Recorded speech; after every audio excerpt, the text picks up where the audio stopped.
কারণ এ মানুষের পর্যায়ে পড়ে না। ইসলামকে এই দুনিয়া থেকে মিটানোর জন্য বিশেষ করে বাংলাদেশ থেকে যারা ভূমিকা পালন করেছে বেশি, তার ভেতরে এই অবৈধ বিচারপতি একজন। ওর কথাবার্তারা শুনলে শয়তান পর্যন্ত হাসে, বলে আল্লাহ তুমি আমারে শয়তান বানিয়েছো। এটা চোখে দেখনি? আমি মাঝে মাঝে ওরা দেখি আর ভাবি আমি তো শয়তান দেখি না, যদি দেখতাম মনে হয় এরকমই হইত। এটা টাটকা নির্ভেজাল শয়তান। সুতরাং এরকম শয়তানের অনুসারী যারা আছেন তরিন আফরোজ থেকে বহু শয়তানকে 15 বছর দেখলাম। এখন ইসলামের যে উর্বর ভূমি বাংলাদেশে হচ্ছে, চলছে, কায়েম হওয়ার পথে বাধা দিতে আসলে কিন্তু বিকাল 5টার আগে কোনো ছাড় নেই। এটা তো গেল কামলাদের। আর যিনি জমির মালিক যে বসে আছে, উনি যদি এসে দেখে সব ধান নষ্ট করে ফেলেছে, এরপরে উনি কিছু বলছে না, তার মানে ওনার কোনো শক্তি নেই। বিশ্বাস করেন, মনে মনে চিন্তা করেন ওনার শক্তি নেই তা না, এখন হয়তো কিছু বলছে না, গোপনে ওনার কোনো কিছু আছে। যেদিন ধরবে ওইদিন বাপ বলার সময় দেবে না, যেটা আমার আল্লাহ এখন মালিক হিসাবে করছে। ইন্না বাদশা রব্বিকা লাশাদীদ, তোমার রবের ধরা বড় শক্ত ধরা। নৌকা উঠে পালাতে গিয়েও পারে না। পারবে কি করে? কারণ ওরে তো আমরা ধরি নাই, ধরেছে কে? এদের কারণে হাজারে অবৈধ আইন মন্ত্রীর কারণে হাজার হাজার মানুষ আইনের এই জায়গায়, ন্যায় বিচারের জায়গায় অবিচার পেয়েছে বেশি। তার বাস্তব প্রমাণ আমি নিজে না, সিএমএম কোর্ট, জজ কোর্ট, হাইকোর্ট মিলিয়ে আমার মামলা কতবার তুলেছে। এই যে আমার মামা বসে আছে, মামা শ্বশুর, আমার চাচা ছিল ঢাকায়, বাবা তো ওগুলো বোঝে না ভালো, রাত দিন দৌড়া চাকরি করে বেটা, এরপরও রাত দিন এখানে ওখানে উকিল ধরে করবে কি? কারণ যারেই ধরবে, যত বড় উকিল ধরুক, আর এক উকিল তো বসে আছে ওখান থেকে, যতক্ষণ সিগন্যাল না পাবে আমার নাকি বের হওয়ার কোনো একটা বিচার হলো। আর প্রতিদিন টিভির সামনে এসে শুনতাম যে নাকি লেকচার দিচ্ছে যে আমরা ন্যায় বিচার কায়েম করে ছেড়ে দিস। এই ন্যায় বিচার। আমার মতো মূল্য চুরির মামলায় যদি 33-32 বার হাইকোর্টে মামলা ওইটি জামিন না দেয়, কিসের ন্যায় বিচার? যেটা এখন সব পরিষ্কার হয়ে গেছে। 15 বছরে কোনো ন্যায় বিচারে দেশে কায়েম হয়নি, পুরাটা হয়েছে অবিচার। আল্লাহ যেটা নিজে এখন ধরিস। এই জন্য সাবধান। আল্লাহ এমনি কিছু বলছে না, অনেকে মনে করছে এত কিছু করে কিছু হয় না। এখন কিছু টের পাচ্ছেন?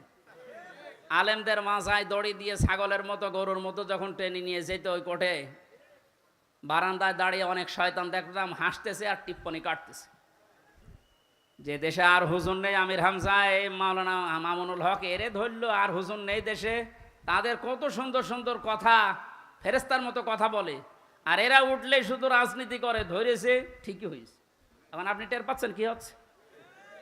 10 দিন আগে যে লোকটা আইন পোড়া চালাতো পর্যন্ত এখন দাঁড়াতে রাজি না। এইটাই আল্লাহর ধরা। এটা কার ধরা? এই জন্য জমিনের মালিক যিনি, উনি যদি ধরে, বাপ বলার কিন্তু সময় পাবেন না। আমরা এখন এই আয়াতটা আল্লাহকে বলছি, আল্লাহ তুমি আমাদেরকে দেখাও যে দলে দলে মানুষ ইসলামে প্রবেশ করছে, এটা যেন আমরা দেখতে পাই, চর্ম চোখে দেখতেছি, এটা যেন আরো বৃদ্ধি বাড়ে। জোরে বলেন আমিন। কারণ এই জমিনে বহু মানুষ এই 52-53 বছর চালিয়েছে, আমরা দেখলাম না? বাবা চালিয়েছিল, স্বামী চালিয়েছিল, চাচা চালিয়েছিল, বউ চালিয়েছে, ভাবি চালিয়েছে। এক কথা বলছে না কেন? কিন্তু কোরআন দিয়ে চললে দেশটা কেমন দেখা যায়, এটা এখনো আমরা দেখি নাই। এখন আমরা সবাই একমত, দলমত আর নেই। কোরআন দিয়ে এই দেশ চললে কেমন দেখা যায়, ওইটা আমরা এই চোখে দেখতে চাই।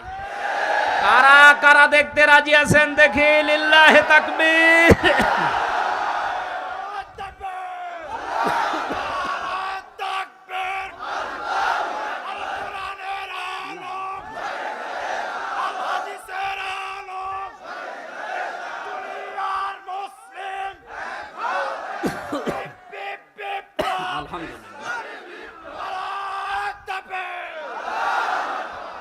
এই জন্য কোরআনের খাদেম আমরা যারা এখানে বসে আছি, আমাদের কোনো টেনশন নেই। কায়েম হলেও এদেশে ভালো, না হলেও আমার কোনো লস নেই। আমার বেতন আছে বিকাল 5টায়, তার নাম জান্নাত, ওটা আল্লাহ আমাকে দেবেই। কারণ বিকাল 5টা পর্যন্ত জমিটা একটু দেখে শুনে রাখতে পারলে উনি যেমন বেতন দেবে, আল্লাহ আমাদেরকে জমিনে কাজ করার জন্য বেতন দিতে পারে না? ওই বেতন পাওয়ার আশায় আছে। কিয়ামতের ভয়াবহতার কথা আজকের তেলাওয়াতকৃত আয়াতগুলোতে ছিল। যেহেতু আমরা বলেছিলাম 1 ঘন্টা, এই জন্য খুব তাড়াতাড়ি করছি, সামারাইজ করছি। আল্লাহ রাব্বুল আলামিন সূরা হাক্কাত 52টা আয়াত দিয়েছেন। কিয়ামতের যে ভয়াবহ দৃশ্য এগুলো আল্লাহ তুলে ধরেছেন প্রথম থেকে। পুরাটা তাফসীর করতে গেলে অনেক সময় লাগবে। সামনে আরো 2টা মাহফিলে এলাকায় আছে, আমরা ওখানে ধারাবাহিকভাবে বলবো ইনশাল্লাহ। আজকে খুব কম সময় নিচ্ছি। হাক্কাতের 19 থেকে শুরু করে যতটুকু পারা যায়। আল্লাহ রাব্বুল আলামিন বলেন, ফাআম্মা মান উতিয়া কিতাবাহু বিয়ামিনিহি ফায়াকুলু হাউমুকরাউ কিতাবিয়া। কিছু তথ্য আছে নতুন আলেমরা যারা জ্ঞানী মানুষ যারা ভালো করে শুনবেন। আল্লাহ পাক বলেন, কিয়ামতের কঠিন ময়দানে যেদিন বিচার শুরু হবে, ফাকাইফা তাত্তাকুনা ইন কাফারতুম ইয়াওমা ইয়াজআলুল ওয়িলদানা শিবা। এত কঠিন ভয়ঙ্কর জালজালা অবস্থা তৈরি করব, যুবক মানুষ বুড়ো হয়ে যাবে। ও বাংলার মুসলমানেরা, 8টা বছর যে লোকটা আয়না ঘরে ছিল আজকে দেখতে পেলাম। এই যে ব্যারিস্টার আরমান, যুবক বয়সের যে ছবি, 8 বছরে তার অবস্থান কোথায় গিয়ে দাঁড়িয়েছে আপনি তাকান। তা তো 8টা বছর জুলুমের স্টিম রোলার চলার কারণে তার অবস্থা এখন এই।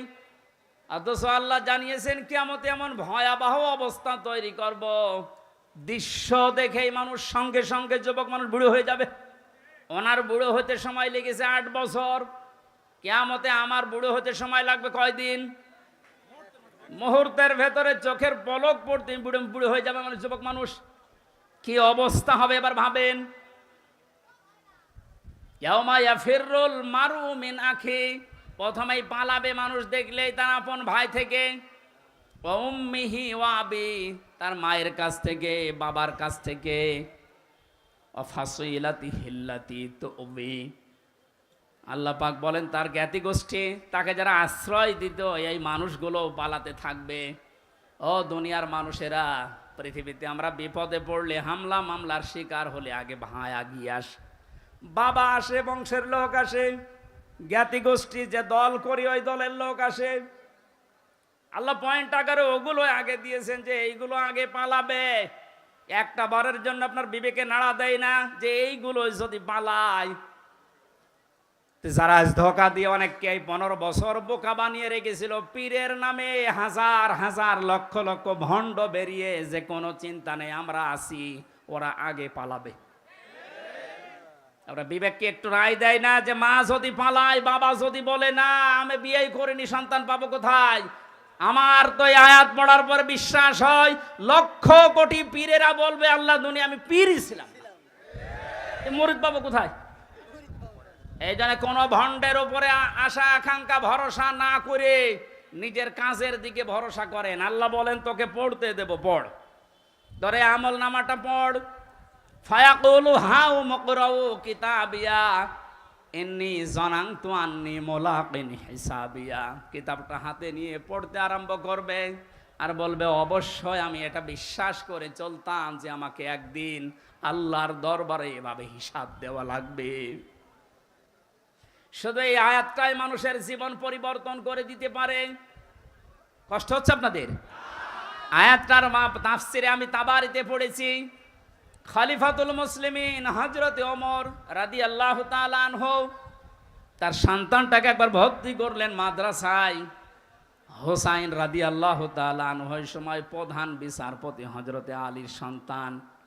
তিনিও মাদ্রাসায় পড়তে বলে কলম ফেলে দিচ্ছিলেন, বলে তুলে দাও তুলে দাও তুলে দাও। 3 বার তুলে দেওয়ার পরে প্রধান মন্ত্রীর ছেলে এজন্য একটু রাগ হয়ে গেছে, ডাক দিয়ে বলে কলম ফেলে দিতে বলো, বারবার আমারে তুলতে বলো, আমি কি খাদেম তোমার, চাকর? হযরত হোসাইন বলে ফেলেছেন তুমি শুধু চাকর না, তুমি চাকরের বাচ্চা, খাদেমের বাচ্চা। খাদেম বাড়িতে যে আব্বাকে বলছে আব্বা আমি আর পড়বো না, কেন? আমাকে গালি দিয়েছে, ছোট করেছে আমার বন্ধুদের মাঝে, তুমি বিচার করো হোসাইনের। আজকে না, জমার দিন বিচার হবে। খুতবা দিচ্ছিলেন হযরত ওমর, ডাক দিয়ে বললেন, হোসাইন এখানে আসো। বলে, হ্যাঁ সামনে আসো।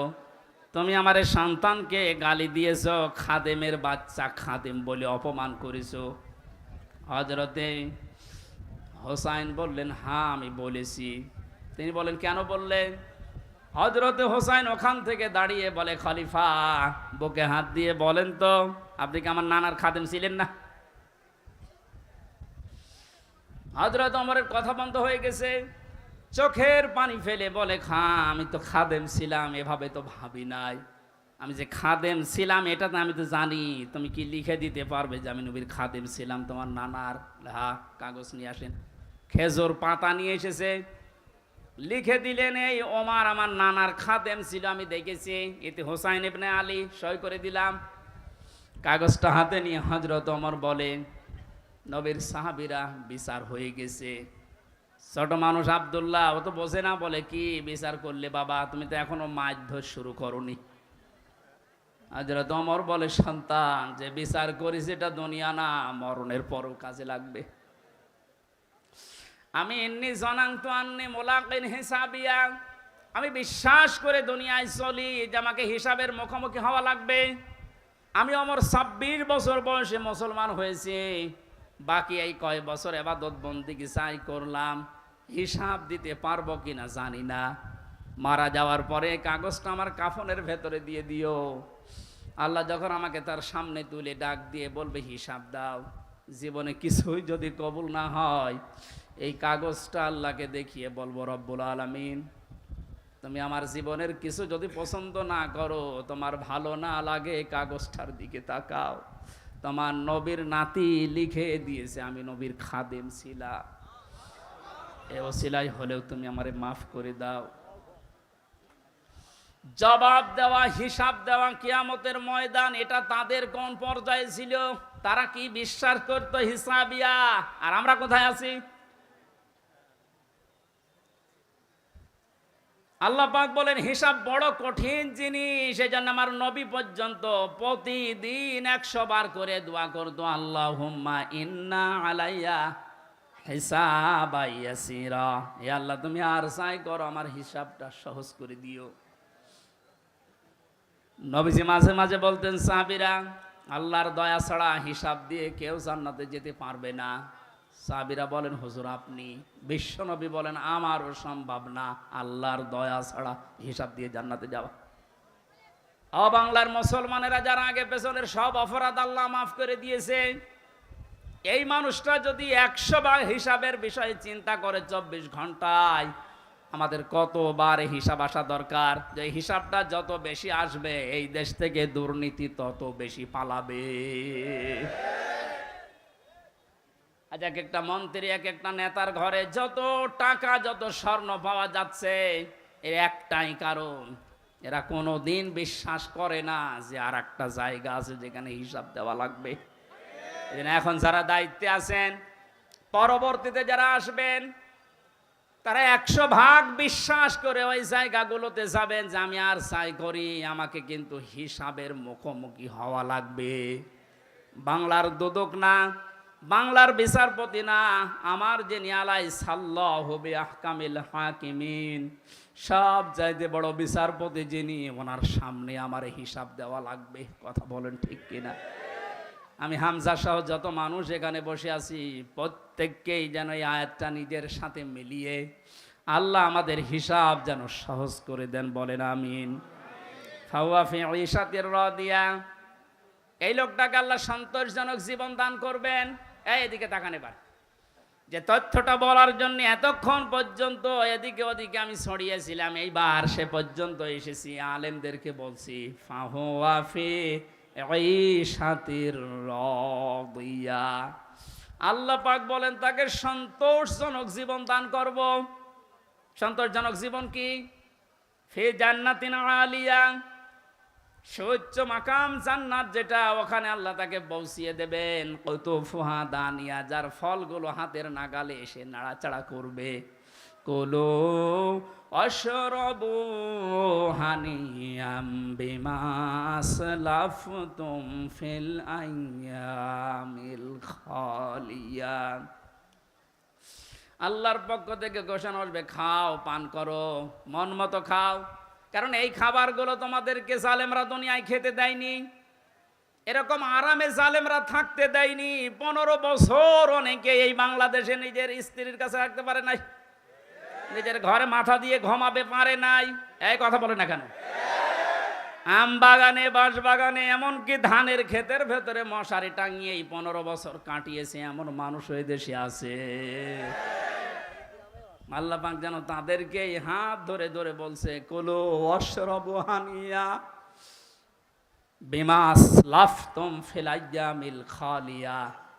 এতদিন যা খেতে পারোনি এখন মন মতো খাও। আমার মনে হয় সেই সময় আমাদের সামনে এসে গেছে। আল্লাহ যেন আমাদের আয়াতটা জীবনের সাথে মিলিয়ে দেন, বলেন আমিন।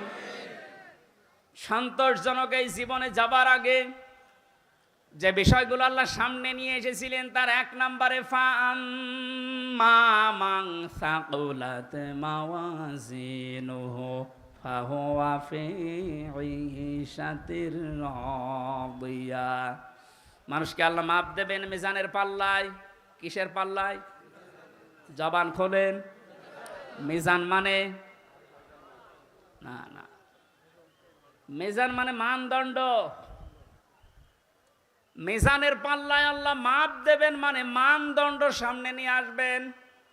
হাইকোর্টের সামনে দেখেন একটা দাড়ি পাল্লা দেওয়া আছে, এ দাড়ি পাল্লায় ওজন দেয় কি? ওটা ন্যায় বিচারের মানদণ্ড। সরকারে দেশের মানুষকে বোঝাতে চায় সারা দেশে অবিচার হতে পারে, এই হাইকোর্টে আসলে দাড়ি পাল্লার মতো ন্যায় বিচার বাবা। দুইটাই সমান না, একটাকে একটু এদিক ওদিকে আছে, একেবারে সমান সমান দেখবেন।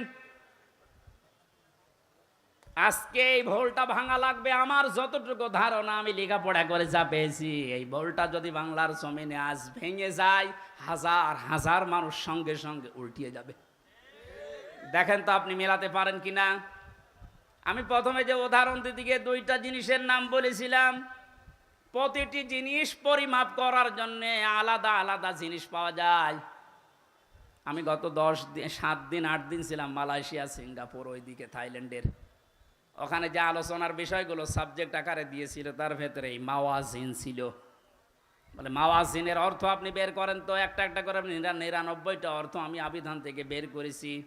এক একটা শব্দের ব্যাখ্যা করার জন্য আমার আলাদা আলাদা সময় দিয়েছি। কারণ ওই দেশে অনেক বড় বড় শিক্ষিত মানুষ স্টেজে থাকে, মসজিদের ভেতরে অথবা অডিটোরিয়ামে হয়।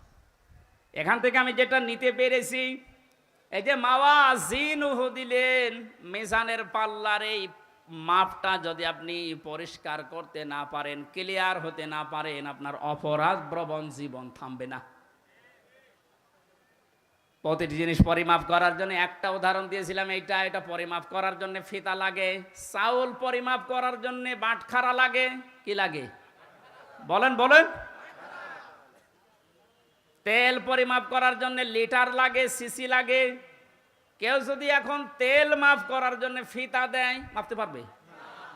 এইটা মাপ করার জন্য দাড়ি পাল্লা দেয়, মাপতে পারবে?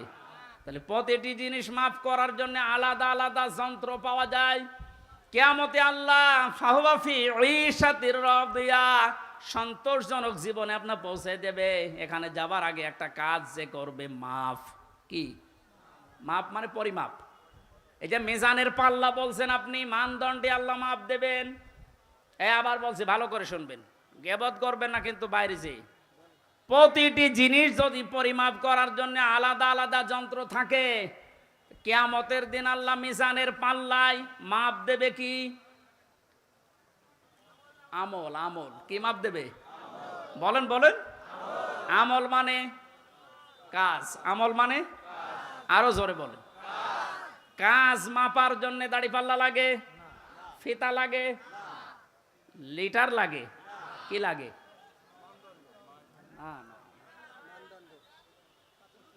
কে বলেছে না? কি ছাত্র ক্লাস করাচ্ছে আল্লাহ জানে। এটার জন্যই তো আসতে হয়। মাপ দেওয়ার জন্য এই পৃথিবীতে গুরুত্ব লাগে। কাজ যদি কেউ মাপতে চায় যে আমি কাজ মাপবো, কেজি দিয়ে মাপা যাবে যে কয় কেজি কাজ। আপনি কি ধরনের বিশ্বাস করেন কিয়ামতে আল্লাহ এইদিকে আমল তুলে দেবে আর এদিকে বদ আমল? আমল মানে কাজ, কাজ কি 5 কেজি হয়? কি বুঝেছেন এতদিন? আল্লাহ মাপ দেবে কি? আমল। আমল এটা ক্লাস চলছে, জবাব দেন তো ছাত্রের মতো। আমল মানে বাংলায়, আমল মানে বাংলায়, আবার বলেন আমল মানে বাংলায়, আরবিতে আমল, আরবিতে, ইংরেজিতে ওয়ার্ক। জিনিস সবই এক, জিনিস সবই কি? এ মাথায় যেটা আছে এটার এই দেশের নাম চুল। আপনি পাকিস্তানে যে চুল কেটে দেন কিয়ামতের আগে কাটবে না। জিনিস তো একই, নাম বিভিন্ন দেশে বিভিন্ন জিনিস, নাম এক না? জিনিস কি এক না দুই? আমল, ওয়ার্ক, কাজ সব এক। সাধারণ জ্ঞানে আমরা বুঝলাম যেটা মাপ করার জন্য দাড়ি পাল্লা, এই সিসি লিটার কেজি লাগে না, এটা মাপতে হলে গুরুত্ব লাগে। কাজ মাপতে হয় গুরুত্বের ভিত্তিতে। কিসের? এখন গুরুত্বের ভিত্তিতে আমল যদি, কাজ যদি, ওয়ার্ক যদি মাপতে হয়, এই পৃথিবীতে সবচাইতে গুরুত্বপূর্ণ কাজ আল্লাহর দৃষ্টিতে ফরজ। বলেন না কেন? এরপরে ওয়াজিব, এরপরে সুন্নাত, এরপরে নফল, এরপরে মুস্তাহাব, এরপরে মুবাহ। এ সিরিয়াল আকারে ধরেন। আপনি সারা জীবন মুবাহ, সুন্নত, মুস্তাহাব হাজার হাজার করেছেন, নফল, কিন্তু ফরজ ওয়াজিব করেননি। আপনার গুরুত্ব থাকবে কাজের? বলেন। এই স্টেজের গুরুত্ব কি? এই যে সামিয়ানা আর এই খুঁটি, এই দুইটা আসল জিনিস। এর ভেতরে আরো অনেক অন্য জিনিসও আছে, না দিলেও অসুবিধা নেই। এই যে লাইট যদি না দেন স্টেজ থাকবে না, এই টেবিলটা না দিলে থাকবে না, এটা না দিলে বিউটিফাই হবে না। কিন্তু স্টেজ তো মানুষ বলবে যে সামিয়ানা আছে, খুঁটি আছে। আপনার জীবনে ফরজ কাজ 500। কয়টা? আপনি কোরআন পড়েন, 500 শরীয়তের বিধান পাবেন। 499টা আপনি করেছেন, একটা করেননি, আপনার পুরা জীবনের সব আল্লাহ বাতিল করে দেবে। এই যে বাতিল যে করে দেবে, কোথায় পেলেন? বলেন। আমি বেশি সময় নিয়ে ফেলছি, আর 5-7 মিনিট থাকবেন না? এই যে নামাজ, আমরা যারা এশার নামাজ পড়লাম, এশার নামাজের ভেতরে ফরজ ছিল 13টা, 12টা আদায় করেছে কেউ, একটা আদায় করে নাই। ওর নামাজে সওয়াব হবে 5টা। কি? 0, 0, কিচ্ছু হবে না। এটা যেমন সহজে বুঝেছেন, কোরআনে কারিমে আল্লাহ 500 আয়াত শরীয়তের বিধান ফরজ এটা দিয়েছেন। 499টা মেনেছেন, একটা মানেননি। আপনার জীবনে সওয়াব হবে 0, 0, কাজের কোনো গুরুত্ব নেই। কিয়ামতে আল্লাহ যখন মাপবে একেবারে 0 হয়ে যাবে। এই পাল্লাটা ভারী হয়ে যাবে। আমি আশা করি বোঝাতে পেরেছি। এই জন্য জীবনে ফরজ যেন না বাদ যায়। কথা বুঝেছেন? নামাজ পড়া যেমন ফরজ, রোজা রাখা ফরজ, হজ করা ফরজ, সম্পদ থাকলে যাকাত দেওয়া ফরজ, দিন কায়েম করার চেষ্টা করা কি? এইটাকে কেউ যদি রাজনীতি, দুনিয়ার কাজ মনে করে এড়িয়ে যায়, কিয়ামতে ওকে যখন আল্লাহ মাপ দেবে, কাজের গুরুত্বের ভিত্তিতে কিচ্ছু পাওয়া যাচ্ছে না। 12টা ফরজ আদায় করে একটা আদায় না করলে যেমন 0 হয়, কোনো সওয়াব হয় না। আশা করছি কথার অর্থ আপনি বুঝেছেন, এখন না বোঝার ভান করে আছে। আমার মনে হয় আপনাকে ঝড়ে কোদাল দিলেও আর আপনি বসবেন না। যা বোঝার আপনি বুঝেছেন, এখন আপনি আমল করেন। এই পর্যন্ত আমরা যা পড়েছিলাম 25 নম্বর আয়াত সূরা হাক্কাতের। 26 থেকে আলোচনা হবে সামান্তা মাদ্রাসায়। কয় তারিখে যেন ওইটা? যাদবপুর বাজারে কলেজ ময়দানে। ওখানে এই 26 আয়াত থেকে শুরু করব। এই প্রচন্ড গরমে আর মানুষের চাপ আমি শেষ করে দিলাম। বারাকাল্লাহু লানা ওয়া লাকুম ফিল কোরআনিল আযীম। আল্লাহুম্মা আমিন।